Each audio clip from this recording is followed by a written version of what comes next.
우리 이 말씀 가지고 하나님과 친한 사이가 된다는 의미라는 제목으로 함께 은혜 나누기를 원합니다. 저와 여러분에게 하나님의 크신 은혜가 있으시기를 축원합니다. 네, 우리 전우좌우 앞뒤로 인사하시죠. 구약 성경에 소선지서라는 부분이 있습니다. 구약 성경 마지막에 해당되는 사람들이고, 앞에 이사야, 예레미야, 또 에스겔, 다니엘의 긴 성경, 장수가 길어서 대선지서로, 또 장수가 작아서 소선지서로 구별됩니다. 이 소선지서는 우리가 잘 알지 못하는 좀 희한한 이름들이 많이 있고, 히브리어라서 좀 어려운 이름들이 많이 있습니다. 우리가 제일 잘 아는 요나도 여기 소선지서에 해당됩니다.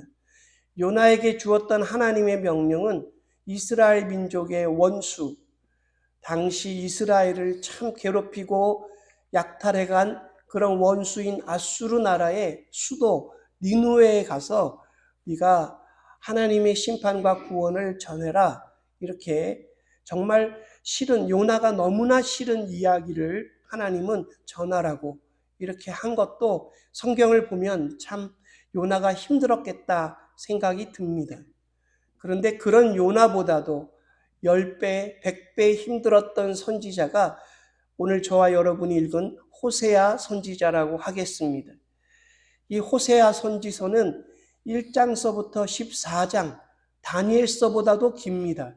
그런데 소선지서로 구별되어 있고 선지자로 부름받은 호세아에게 이 결혼을 이야기하시는데, 이스라엘 사람들은 결혼을 일찍 했어요.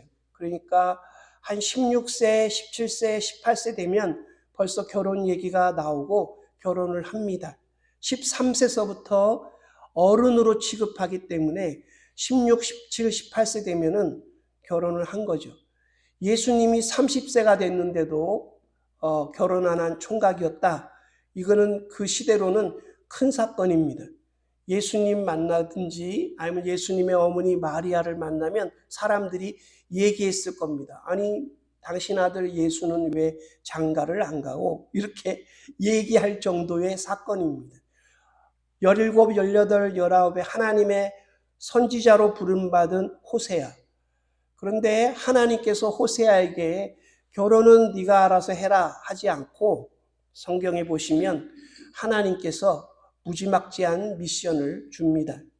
다시 말해서 잘 알려진, 정말 창녀와 같이 막살은 고멜이라고 하는 여인에게 가서 결혼하라는, 그리고 고멜이 이 바람길을 잡지 못한 여인인데 어느 남자를 만난지 모르겠는데 그 여인이 어느 남자를 만나서 자기 아들인지 그 남자의 아들인지 모르는 자녀를 너는 낳으라 하는, 정말 있을 수 없는, 호세아가 선지자라면 정말 감당할 수 없는 그런 미션을, 그런 사명을 하나님이 주십니다.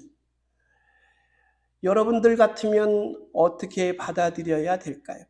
그래서 사람들이 얘기합니다. 호세아랑 고멜의 이야기는 진짜 얘기가 아니야. 하나님의 선지자라면 요나같이 튕겨나가든지 아니면은 나는 절대로 그런 여인하고 결혼할 수 없어요라고 말했을 거라고 학자들이 말하지만 그렇지 않습니다. 성경에 하나님의 정경성, 아니면 하나님이 말씀하신 것을 지켰던 선지자들을 보면 진짜 호세아는 결혼하여서 그 아내 고멜은 자신의 바람길을 버리지 못하고 외간 남자들과 사귀어서 정말로 자기 아인지 아닌 모르는 자녀를 3명이나 낳는 그런 일을 성경에 고스란히 기록을 남기게 됩니다. 그럼에도 불구하고 하나님은 호세아 선지자에게 고멜을 버리지 말고 너가 선지자로서 가정을 회복하는 그 방법을 제시하시면서 내가 말한 그 이스라엘이 하나님의 자녀인, 하나님의 사랑인 이스라엘이 그렇게 회복될 거라고 말씀하십니다. 호세아의 가정이 하나님 백성들의 본보기가 되는 그런 삶에 대해 사명이라고 그렇게 주셨습니다. 여기서 우리가 한 가지 생각해 봐야 될 것은 믿는 성도의 한 가정이, 여러분 믿는 사람의 성도의 한 가정이 나라의 운명을 보여주는, 나라에 어떻게 나아가야 될 방향을 보여주는 본보기가 된다는 사실을 우리가 좀 짚고 넘어가야겠습니다. 정말 놀라운 말씀입니다. 저와 여러분들의 가정이, 그 가정의 모습이 그냥 한 가정의 모습으로 끝나는 것이 아니라 속해 있는 사회와 나라와 민족의 하나의 메시지가 된다는 사실을 우리가 호세아서를 통해서 배울 수 있습니다. 호세아의 가정과 하나님이 말씀하시는 이스라엘에 대한 메시지가 이렇게 교차되어서 대비되는 모습을 보여줍니다. 선하고 착한 호세아는 하나님으로, 부정한 고멜은 우상 숭배의 죄악을 저지르는 이스라엘로, 부정한 고멜의 자녀들은 이스라엘이 타락하여서 하나님과의 언약 관계를 이제 끝내고 다시 맺어가는 그런 모습으로 그렇게 성경은 호세아서는 말하고 있습니다. 호세아서는 망가진 선지자 호세아의 가정, 호세아의 망가진 가정을 회복시키는 하나님의 아름다운 말씀이 여기에 기록되어 있고, 오늘 저와 여러분이 읽은 맨 마지막 이 14장의 말씀은 하나님께서 이제 완전하게 회복한 이스라엘에게 하시는 말씀에 대해 얘기를 하고 있습니다. 고멜의 입에서, 정말로 외간 남자와 놀아나던 그 고멜의 입에서 나에게 호세아 외에는 나의 남편이 없습니다 라고 인생 지나가며 고백하는 것처럼 에브라임, 즉 북쪽 이스라엘 우상 숭배로 찌들어 선한 왕이 하나도 태어나지 않은, 하나도 나오지 않은 그 이스라엘 족속들이 8절 보시면 내가 다시 우상과 무슨 상관이 있으리요 할지라, 하나님 외에는, 여호와 하나님 외에는 나의 하나님이 없다는 고백을 한다. 이렇게 성경이 회복의 모습을 보여주고 있습니다. 저는 호세아서를 대할 때마다 느낌이 그겁니다. 호세아는 얼마나 하나님과 가까웠으면, 얼마나 하나님의 임재를 느꼈으면 이런 사명을 감당할까?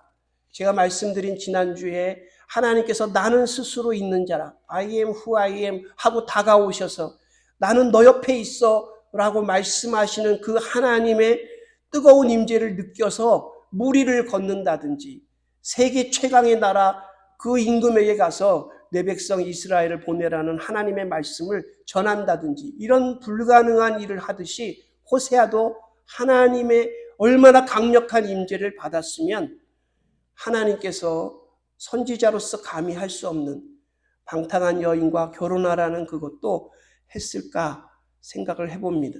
성경에 보면 유달리 하나님과 친한 사람들이 성경에 나와 있습니다. 잘 아시는 대로 하나님과 친밀한 관계 가운데 아브라함이 첫 번째로 꽂힐 수 있겠어요. 하나님과 친구라고, 하나님이 아브라함을 친구라고 불렸던 사람으로 여러분이 잘 아는 대로 하나님과 함께 동행하며 살았습니다. 그런데 그가 하나님께 받은 정말로 큰 미션, 사명이죠. 뭐였습니까? 아들 이삭을 제물로 바치라. 제물이란 건 번제로 바쳐라. 가슴을 자르고 피를 흘리고 각을 떠서 불태워서 드리는 그걸로 너의 아들, 사랑하는 독자 아들 이삭을 나에게 바쳐라. 하나님이 그렇게 얘기하세요. 다윗 왕은 하나님의 마음에 합한 자로 시편을 통해서 정말 놀라운 찬양을 드립니다. 근데 하나님을, 그가 임재, 성령의 기름 부음을 받고 나서 정말로 그뿐만 아니라 그의 가족 모두가 역적으로 몰려가지고 사울 왕의 추격을 받는 그런 일을 겪게 됩니다. 하나님의 위대한 지도자 모세는 하나님과 대면하여서 이야기하고 하나님의 뜻을 전달받는 역할을 받게 되는데 80세 남은 인생 전부를 광야에서 200만이나 되는 이스라엘의 사람들에게 시달리면서 그가 일생 지도자로 선지자로 그렇게 사명을 받게 됩니다. 저는 말씀을 보면서 느끼는 것이 예수님이 제자들에게 하신 말씀이 생각났습니다. 예수께서 가라사대 내가 진실로 너희에게 이르노니 나와 복음을 위하여 집이나 형제나 자매나 어머니나 아비나 자식이나 전토를 벌인 자는, 마가복음 10장 29절에 예수님과 복음을 위하여 미션을 제자들에게 벌이라고 예수님이 말씀하시는 구절입니다. 그러고 나면 금세에 있어서 나중에 하나님 나라에가 집과 형제와 자매와 모친과 자식과 전토를 100배나 받으리니 핍박을 여기서 받으면 내세에 영생을 받지 못할 자가 없느니라. 예수님이 그렇게 말씀하신 게 생각이 났습니다. 친한데, 하나님과 친밀한데 하나님이 임하셔가지고 우리 옆에서 함께 하시는데 하나님이 우리에게 주시는 미션은 참 어떻게 보면 아플 때가 있다. 가장 그런 미션들을 아니면 그런 사명들을 감당하는 데는 하나님의 친밀함, 하나님의 임재를 우리가 느끼는 것이 얼마나 되느냐에 달려있다. 저는 그렇게 생각합니다. 오늘 이 예배 가운데 하나님께서 이 자리에 성령으로 강하게 임재해 주시기를 주님의 이름으로 축원합니다. 그냥 돌아가는 예배가 아니라 하나님의 임재를 경험하는 예배, 하나님의 임재를 경험하여서 하나님이 주시는 정말 인간으로서는 감당할 수 없는 사명들을 잘 감당할 수 있는 그런 사람이 되는 것. 시냇가에 심은 나무는 여러 그룹을 말하는 게 아닙니다. 나무 한 그루인데 시냇가에 뿌리를 내리고 그 나무가 정말 사시사철 열매를 맺는 아름다운 그런 나무의 모습이 여기 앉아 계신 한 사람 한 사람들의 모습이 되시기를 주님의 이름으로 다시 한번 축원합니다. 제가 박사과정을 한 게 아주사 퍼시픽 유니버시티라고 아주사 대학이라는 곳입니다. 그 아주사 대학은 여기 605번 타고 올라가다 보면 아주사 거리라는 곳이 있습니다. 옛날 얘기죠. 1906년도에 그 아주사 거리에 정말로 미국에 큰 부흥운동이 일어나서 1906년 그 아주사 운동이 대각성운동이 1908년 한국의 평양 대부흥운동에 어마어마한 영향을 미치는 사건이 이곳에 있었습니다. 그때 거기 참여한 사람들 가운데 젊은 사람 1만 명이 일어나 전 세계에 선교사로 가겠다고 헌신했습니다. 얼마 정도였는가? 3년 동안 지속된 그 부흥운동이 밤에는 소방차가 그 모임 가운데 출동했어요. 소방차가 왜 출동했는가? 그곳을 보다가 어떤 사람이 불빛이 확 올라가니까 불이 난 줄 알고 소방서에 신고했습니다. 소방서와 사람들이 막 출동해가지고 보니까 거기에 모여있는 아주사 거리 그 교회 그 주변에 하나님의 불기둥이 15m나 솟아올라 있었다. 이런 기록이 나올 정도로 정말 대단한 부흥운동이 아주사 거리에서 그때 있었습니다. 옛날 이야기 목사님 또 하시는가? 그건 옛날 부흥의 운동이지라고 하실지 모르지만 2023년도에 켄터키 주에 에즈벨이라고 하는 곳에 여러분이 보셨는지 모르지만 에즈벨이 대학이 있습니다. 그 대학 2월 9일 날 2023년 2월 9일 날 수요 예배에 사람들이 모였습니다. 어느 지역에 있는 평범한 목사님이 오셔서 말씀을 전하시고 가시고 학생들도 흩어지는데 20명 정도가 기도 제목이 있어서 간절히 기도하는데 하나님의 임재가 그곳에 임합니다. 그러자 임재를 느끼고 자기가 알 수 없는 방언들을 하자 학생들이 급하게 교수님, 목사님들한테 또 학생들, 기독교 학생들에게 연락을 하여서 그때부터 이 켄터키주의 에즈베리에 에즈베리 대부흥운동이라고 하는 일이 벌어집니다. 여러분 뉴스에서 보셨나요? CNN, MBC 하는 곳이 가서 막 했어요. 왜 그렇게 했는가? 예배당에 모여서 예배를 드리는데 일주일 동안 예배를 드리는데 성령의 역사가 안진뱅이, 소경, 또 귀머거리가 다 눈을 떴어요.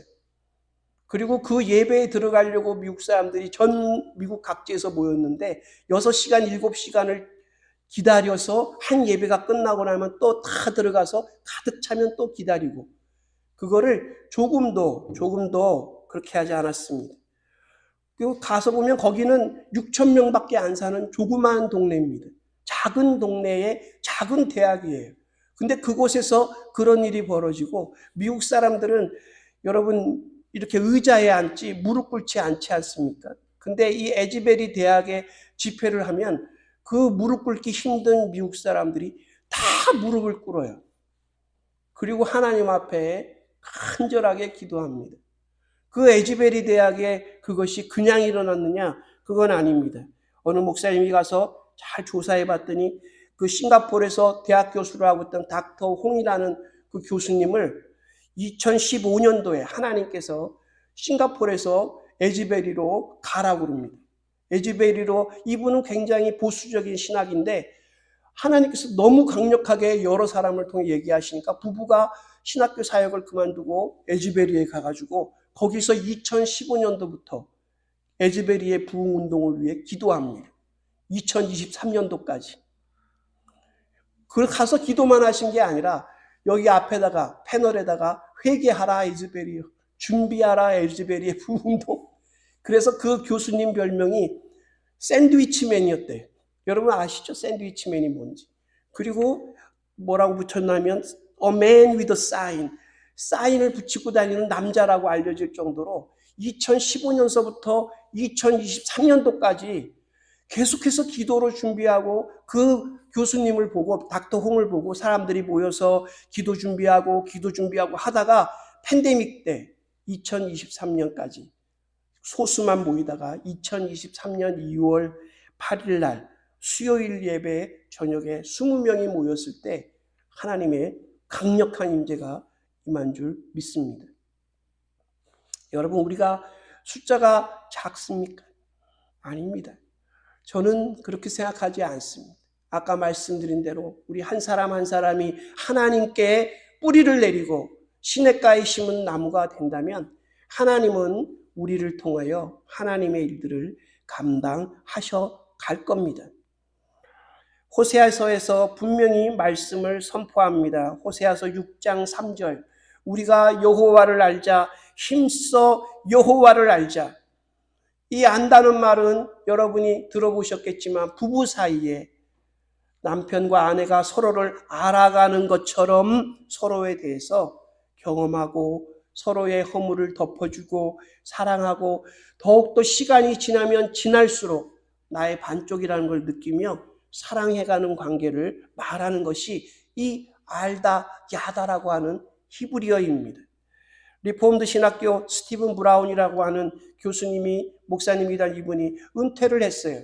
리타이어하고 나서 미국 사람들 뭐 합니까? 책을 출판합니다. 이분도 출판했는데 책 제목이 뭐냐 하면 What was I thinking? Things I've learned since I knew you all 이렇게 되어 있는데요. 다 알았다고 생각한 이후 내가 배운 것들. 리타이어 할 때까지 교수고 목사로 지내며 다 알았다고 내가 생각했는데 리타이어 하고 나서 배우기 시작한 것들 이 얘기를 하고 있는 겁니다. 이렇게 말씀하세요. 우리의 삶에서 하나님을 얼마나 실체로서 내가 경험했느냐가 우리 인생을 결정짓는다. 하나님에 대한 지식과 정보를 많이 갖고 있다 하더라도 삶 속에서 실제적인 만남을 경험하지 못했다면 그것은 참된 복음 신앙이 아니다라고 그렇게 써놨습니다. 리타이어하고 나서 깨달았다는 얘기죠. 우리가 좀 더 의미를 살펴보겠습니다. 베르메르라고 하는 신학자가 1656년도에 마리아와 마르다의 집에 계신 그리스도라고 하는 아주 작은 고전책을 썼습니다. 거기에 결론은 이겁니다. 좋은 것은 딱 한 가지다.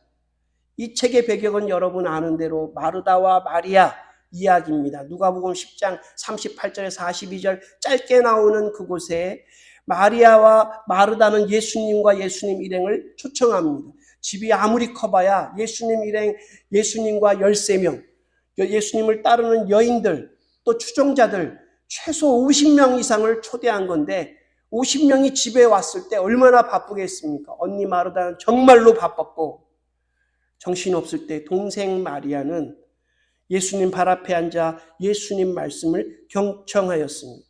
그러자 마리아가 예수님한테 푹 빠진 걸 보고 예수님 제 동생을 좀 일을 하게 해 주십시오. 빌려가려고 그러자 예수님이 막습니다. 한글 성경에 이렇게 돼 있죠. 몇 가지만 하든지 혹은 한 가지만이라도 족하니라. 마리아는 이 좋은 편을 택하였으니 뺏기지 아니하리라. 그러나 한글 개역 성경이나 여러분 ESV라고 하는 영어 성경에 보시면 이렇게 되어 있습니다. 한 가지로 충분하다. 하나만 충분하다. 많은 일로 염려하고 근심하는 것보다 한 가지만으로 충분한 것을 마리아는 택하였다 하였습니다. 여러분 그게 뭡니까? 예수 그리스도이십니다. 많은 것을 근심하고 이루어지기를 바라지만 그런 것보다 예수님 한 분만을 택하였을 때 그 삶이 충분하다. 예수님이 그렇게 말씀하셨다 하는 겁니다. 빼앗을 수 없는, 뺏기지 않을 영원한 정말로 선택은 예수 그리스도 한 분이라는 사실을 우리가 깨달을 때 이 땅을 살아가는 것이 여러분 어렵지 않다, 쉽다 하는 겁니다. 어떤 사명이든 감당할 수 있다 하는 것입니다. 하나님과 친밀함에 정말 중요한 것은 하나님께만 집중하는 겁니다. 하나님께만 내 모든 생각을 드리는 겁니다. 내려놓고 드리는, 이 집중하는 것이 필요합니다. 오늘 드리는 이 예배도 마찬가지입니다. 저와 여러분이 드리는 이 예배를 대표적으로 여러 단어로 말하지만 프로스쿠네오라고 하는 단어가 있는데요. 이거는 성경에서 65번이나 쓰인 헬라어입니다. 예배를 표현하면서. 그런데 이 프로라는 말은 어디를 향하여, 스코네라는 말은 입맞추다 하는 거예요. 여러분 입맞추려면 어떻게 됩니까? 이렇게 입을 내놔야 되지 않습니까? 그것처럼 친밀한 관계를, 예배의 하나님과 우리 사이에 친밀한 관계를 표현하는 단어인데 이것을 이렇게 말합니다. 여호와의 친밀하심이 그를 경외하는 자들에게 있으며 그의 언약을 그들에게 보이시리라 하는 것처럼 하나님과 우리 사이가 예배를 통하여 입맞춤하듯, 옆에 계시니까 하나님, 우리 장로님 지금 기도하셨는데 하나님 사랑합니다 쪽 뽀뽀하듯이 이렇게 친하게 하나님을 느끼는 것이 예배라고 성경이 65번이나 얘기한다 하는 겁니다. 영국의 유명한 설교자로 유명한 스펄전이라는 목사님이 하나님을 아는 것에 대해 이렇게 말했습니다. 강력하게 사모하는 심정으로. 그리스도를 사모하지 않는 사람, 그리스도를 만난 적이 없습니다. 여러분이 하나님을 만나는 소원을 가지고 있다면 갈망하고 울부짖으며 사모하고 하나님을 찬미하고 예배에 몰두하여서 하나님께 은혜를 찬송하고 하나님이 함께 하시는 사인을 받으려고 애써야 된다 하는 겁니다. 예배에서 기도로 하나님을 찾고 구하고 그러면 하나님은 만나주실 것이고 지속적으로 하나님의 얼굴을 구하면 그분의 친밀함을 우리 볼에 뽀뽀해 주시는 그 하나님의 친밀함을 우리는 회복할 것이다. 이렇게 말씀했습니다. 여러분 오늘 이 교회에 와서 예배드리며 찬양하며 여러분 마음에 하나님 사랑합니다. 예수님 사랑합니다 하는 그런 마음을, 진심 어린 고백을 여러분이 직접 하나님께 드리고 돌아가시기를 바랍니다. 우리 한번 해볼까요? 하나님 사랑합니다. 예수님 사랑합니다.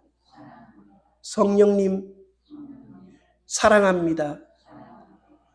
친밀했던 다윗이 나의 힘이 되신 여호와여, 내가 주를 사랑하나이다. 내가 주를 사랑하나이다. 오셔서 저로 충만케 하여 주십시오. 요한계시록 4장을 보면 하나님의 보호자가 있고 어린 양이 거기에 있습니다. 근데 주변에 보면 24장로가 거기 쫙 있어요. 여러분 아시죠? 24장로. 그래서 우스갯소리로 제가 했던 말 가운데 어느 목사님이 천국 가기 싫다고, 장로님들이 24명이나 버티는 그곳에 가기 싫다고, 제가 농담 삼아 그런 얘기들을 주로 했는데 저는 그거에 집중하고 싶어요. 옛날에는 장로나 목사 이런 직분이, 감독 이 직분이 성경에서는 서로 이렇게 막 섞여서 사용되거든요. 아무튼 신앙이 최고조의, 하나님 앞에 최고조라고 하지만 제일 겸손하게 있는 사람들 24명이 하나님의 보좌와 어린 양 보좌 옆에 쫙 앉는, 예수님이 약속하지 않습니까? 내 좌우편에는 누가 얻게 될런지 너희는 알지 못한다 했는데, 요한계시록에 보면 24명의 자리가 쫙 있어요. 거기에 24장로가 쫙 앉게 되는데 그분들의 행동을 보면 뭡니까? 찬양이에요. 그분들의 행동은 뭡니까? 면류관을 벗어서, 자기 위에 주신 하나님이 상급의 면류관을 주시면 그 면류관을 쓰고 있는 게 아니라 그 면류관조차도 벗어서 어린 양이신 예수 그리스도께 던지며 온전히 올려드리며 찬양하는 사람들이었다 하는 겁니다. 하나님과의, 예수 그리스도와의 친밀감이 그 어느 것도, 자신의 몸에 있는 그 어느 것도 가로막지 못하도록 헌신하고 간절하고 간구하고 갈망하며 살았던 분들이 하나님의 보좌 좌우편에 앉게 될 것이다 하는 거 아니겠습니까? 그분이 누가 앉을런지는 예수님 말씀했어요. 모른다. 나도 모른다. 아버지가 그들에게 그 자리를 주실 것이다 했어요. 얼마나 영원한 천국에 가서 예수님 하나님 보좌 옆에 그 자리에 쫙 앉을 것인가. 감히 저는 바라보지 못하겠지만 바라기는 여기 계신 분들 중에 한 자리 한 자리 얻으시기를 기도해 봅니다. 믿음도 마찬가지입니다. 아브라함의 무엇이 하나님의 친구를 만들었습니까? 아브라함이 하나님을 믿으니 이것을 의로 여기셨고 하나님은 아브라함을 나의 벗이라 칭하였다. 성경이 그렇게 말합니다. 우리 하나님을 믿으니, 하나님 마음을 읽을 수 있는 사람은 하나님의 친구입니다. 하나님 마음을 읽는 사람을 하나님은 찾으십니다. 하나님 마음을 알아주는 사람, 하나님을 신뢰하는 사람, 하나님의 기쁨과 슬픔을 알고 하나님이 주시는 미션이라면 어느 것이든 감당하겠다고 사랑을 고백하며 그 짐을 질 수 있는 사람, 그런 사람이 하나님이 정말 친한 사이로, 가까이 사이로 대해주는 사람이 되지 않을까. 우리에게 그런 은혜가 있으시기를 축원합니다. 기도하겠습니다. 하나님 아버지, 주일을 맞아 예배하러 왔습니다. 저희의 예배를 받아주시고 저희들의 마음 문을 여오니 성령으로 저희들에게 강하게 임재하여 주셔서 입술에서는 방언이 나오게 하시고 몸에서는 기적이 나타나게 하시고 우리가 다니는 곳마다 그리스도의 향기가 나게 하여 주시고 우리가 증거가 되게 하시고 세상과 민족에 변화되는 그런 사람들이 되도록 저희를 거룩해 하시고 사용하여 주시고 불러주시고 세워주시옵소서. 우리 한인 커뮤니티 교회가 그런 쓰임을 받기를 원하오니 축복하여 주시고 지금까지 이곳에 있사오니 하나님께서 사용하여 주시옵소서. 쓸 수 있게 하여 주시옵소서. 감사드리며 예수 그리스도의 이름으로 간절히 기도하옵나이다. 아멘.